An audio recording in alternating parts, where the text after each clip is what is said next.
What would it take for you to kill a man? That was the question a stranger asked me at a bus stop, like he was asking for directions.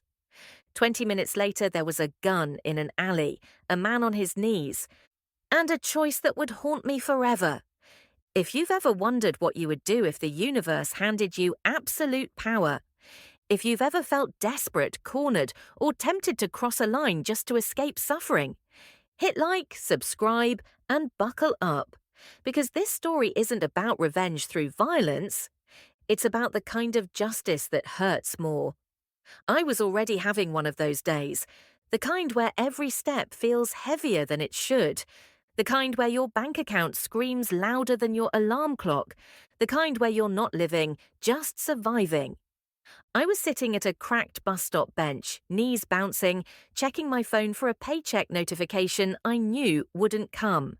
Student loans, overdraft fees, a job that paid just enough to keep me exhausted, but never ahead.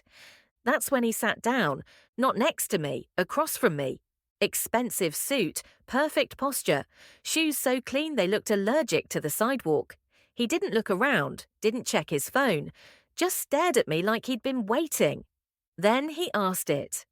What would it take for you to kill a man? The words hit like ice water. Excuse me, I said, my stomach tightening. He didn't blink. What would it take for you to kill a man? My eyes scanned the street.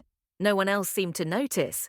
People walked by like this was normal, like strangers didn't casually discuss murder at bus stops. Why would you ask me that? I said. He leaned back, stretching his arm across the bench like we were old friends. Because I want to know, David. My blood ran cold. How do you know my name? He smiled, not kindly, not cruelly, just empty. I know everything about you, he said. Your student loans, the car you had to sell, the way you skip meals to make rent. Each word felt invasive, surgical. He kept going. The frog you named Jim when you were 10. The girl you never called. The brother you lost, and the flowers you were planning to buy tomorrow. My mouth went dry. No one knew those things. Not friends, not family, not even social media. I couldn't move. So, he said calmly, what would it take? I tried to laugh it off. My hands were shaking. You're talking about the trolley problem, I said. Philosophy 101. He waved it away. Labels are comforting. Reality isn't. Then came the real hook. What if pulling the trigger could cure cancer? What if it could stop climate collapse? What if it could erase every debt you've ever known? My heart pounded in my ears. You want me to kill someone, I said slowly, so you can play God? I can't act directly, he replied, but I can reward choice. That word stuck. Choice. Then he stood up and pointed to the alley beside us. There's a man back there, he said, and a gun. You have 20 minutes. He started walking away. Decide what a life is worth. And just like that, he was gone. The countdown. I sat there, frozen. My thoughts spiraled. What if he was lying? What if this was a test? What if he wasn't? A million lives, a better world, no more suffering, or money, enough to breathe again, enough to live. I imagined the man in the alley. Was he afraid? Was he guilty? Was he innocent like me? Every second ticked louder. 10 minutes passed. My chest felt like it was collapsing inward. I stood up. I have to do this, I told myself. One life for everything. Step by step, I walked toward the alley. My legs felt like lead, my vision blurred. 10 feet away, my knees buckled. I hit the ground. I couldn't breathe.